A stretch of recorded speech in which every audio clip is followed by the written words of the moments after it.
Welcome back to Retro Horror. I've got a review for a horror film, not a Christmas horror film, but this is a 1980s, I think kind of almost a semi-classic. It's a forgotten film called The Horror Star, or Frightmare, not to be confused with Pete Walker's excellent Frightmare film.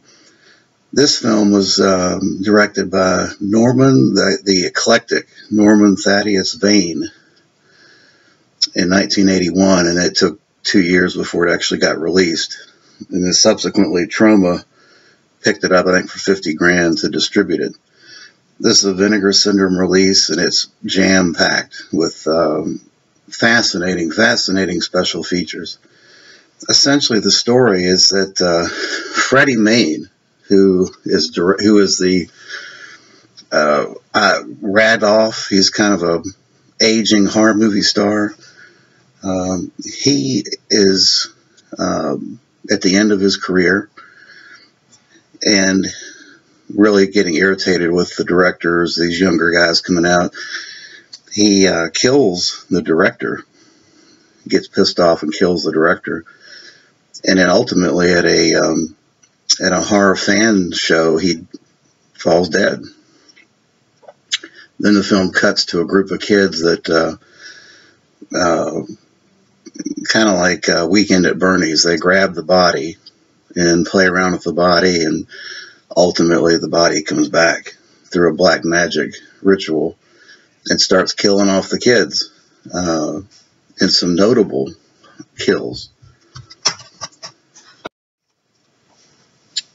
Some of the kills, I mean, are just, well, all the kills are really good in this. You've got a guy that gets his tongue pulled out in lengthy detail. You've got a crypt that the girl gets smashed by the crypt that he was Radolph was laying in. You've got a bludgeoning with a roll of money. And the actress that got bludgeoned with the money demanded a tetanus shot before she would stick all that money in her mouth. I don't even think anybody would do that today, but she did it. And then you got the first horror debut of Jeffrey Combs, who gets decapitated in the longest, it's got to be the longest scene in horror history of a decapitated head rolling through the set. I mean, it goes down the steps, out the door, and then, of course, at the end, these crows come and peck away at Jeffrey Combs' head. He had a lot of guts to do that, I think. And you've got a final the impalement through the back. Rad's off by the final girl. And in the end, of all things, this film has an actual cremation of a real body. Some Chinese guy, they were going to film a cremation scene at the end, and they used a real body and a real cremation, so you get to see on screen a real cremation at work here. So Radzoff, who played him as Ferdy Main. Ferdy Main was a British actor that did a bunch of Hammer films. He did Vampire Lovers, and he did, most notably, he did the Fearless Vampire Killers of Roman Polanski. This is the Frightmare cover art for the film, and then this is the Horror Star. I'll probably put it back as Frightmare. But this is a great release. If you don't have this, you really need to jump on it. It's got a Blu-ray and DVD combo. It's just loaded with special. There's 3 commentaries on this puppy. One is with the Hysteria Continues, the podcast group. They did a great job.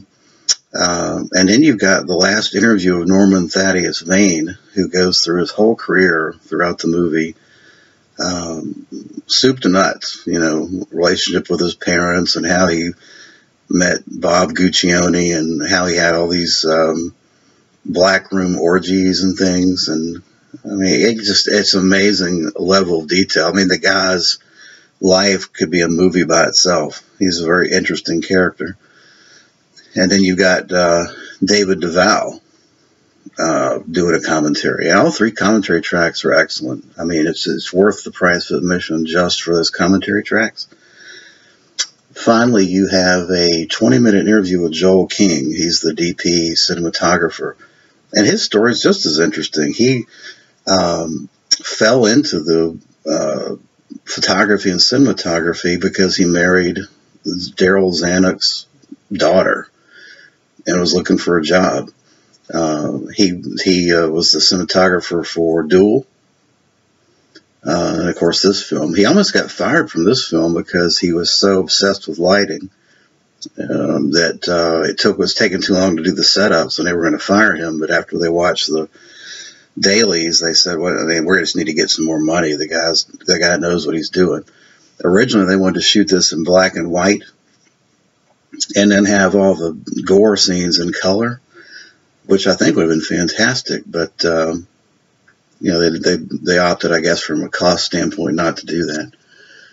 Great movie, and this is an 8 out of 10. I would say it's a 10 out of 10 release, a very underrated Vinegar Syndrome release. Yeah, if you don't have this, man, you got to jump on it.